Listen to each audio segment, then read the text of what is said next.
Temporary homeless shelters set up in hotels and other facilities during the COVID pandemic are set to start closing this spring, with leases starting to expire. The city says it plans on expanding some, but the move raises the question on where people will end up going once again. There's a little bit of rage that they are definitely shutting 2 hotels down. Or two of the temporary spaces down. There's going to be 300 people on the street in a month because there's no space in the shelter system for those people to go to.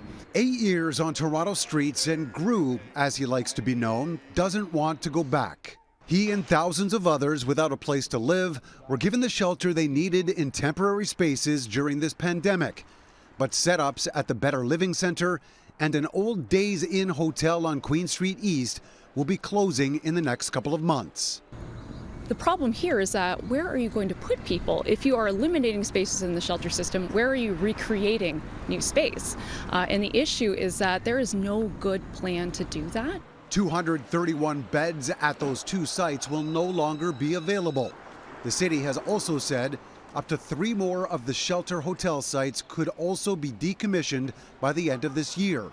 27 temporary locations were leased to try and provide space for up to 3,200 people, which right now amounts to 40% of the total space in the shelter system.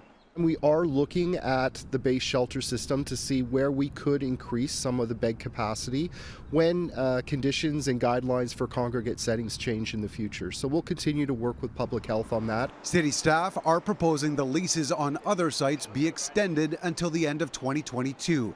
With the possibility of some until midway through 2024, as part of what's being called a gradual transition. Efforts to try and build permanent housing, including modular housing projects, are being made by the city, but advocates worry there's a significant gap. The way that they're approaching this now is that, yes, they want to put people into housing, but the report even says the housing isn't available. If you don't have permanent housing available for every single person who's going to be in these decommissioned beds, you have a duty to let them stay where they are. How many end up back on the street or sleeping in park encampments again is tough to say. Many living there certainly don't want to go back to the way they used to be. Hands down, it's safer.